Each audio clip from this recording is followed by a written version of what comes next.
Et pour plus d'explications sur ce sujet, mesdames et messieurs, nous avons le plaisir d'accueillir au bout du fil le Dr Youssa Chaben, professeur de droit international. Bonjour. Oui, bonjour. Alors, premièrement, comment évaluez-vous l'importance stratégique de l'inauguration du Centre africain du commerce pour l'Égypte et pour l'intégration économique en Afrique?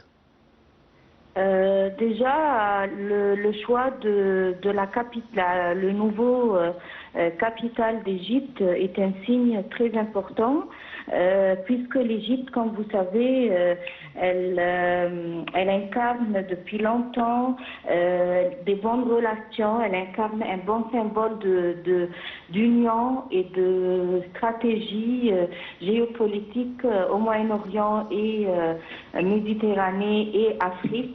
Et donc le choix du nouveau capitale d'Égypte, je pense que c'est un signe très important pour l'Égypte et pour l'Afrique en même temps.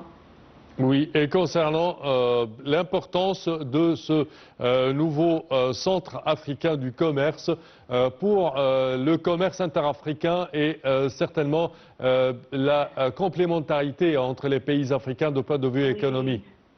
C'est vrai que c'est très important et je vous dis que cette idée, elle nouvelle juste de cette année ou de ces quelques années. Cette idée, elle rayonnait depuis les années 60, un rêve d'avoir un marché commun arabe-égyptien et plutôt Afrique et Égypte. C'est à l'instar de l'idée de toute union européenne, etc.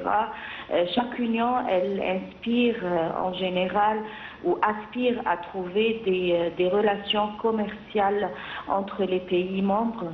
Et donc cette union, elle est ouverte à tout pays africain, y compris tous les membres qui sont membres à l'Union africaine.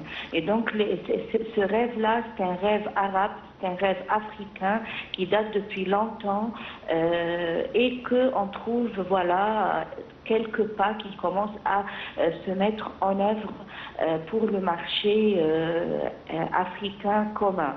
Peut-être que le défi qui peut affronter ou qui peut surgir en ce moment, c'est les défis internes qui sont déjà dans les marchés locaux dans chaque pays africain, y compris l'Égypte, etc. Déjà, il y a des défis internes dans chaque pays africain concernant son marché local et donc c'est par là que peut-être il y aura quelques défis pour ce commerce interafricain, mais en général c'est un très grand pas, un pas très important qui commence à avoir lieu et qui date depuis très très longtemps et on est très fiers, moi je suis très contente que ce pas a pu avoir lieu. Oui, le Premier ministre a qualifié cette journée de moment historique. Selon vous, qu'est-ce qui rend ce projet si déterminant pour le commerce africain ? C'est vrai que c'est un moment historique parce que je vous dis que depuis les années 60, depuis la fondation ou la création de l'Union africaine, les pays africains ont pensé, ont réfléchi à avoir une certaine fluidité entre leur commerce, etc. Il n'a pas eu lieu depuis longtemps, depuis les années 60. Ils ont essayé dans les années 1990 de rédiger quelques conventions, de les signer et de mettre en place ce marché commun, une monnaie commune, etc. Comme je vous dis, à l'instar de l'Union européenne et de toute union qui commence politique et qui enchaîne à des unions commerciales, etc. C'est vrai qu'ils n'ont pas pu faire ça, mais dernièrement, la convention a été vraiment signée en 2018 et a pris de pas sérieux vers l'exécution de ce marché commun. Et donc, c'est un moment historique de par l'effort qui a été déployé depuis très très très longtemps. Parfait. En quoi ce centre peut-il contribuer à renforcer la compétitivité des entreprises africaines et à stimuler la création d'un véritable marché unique sur le continent africain ? il va encourager la commerce interafrique.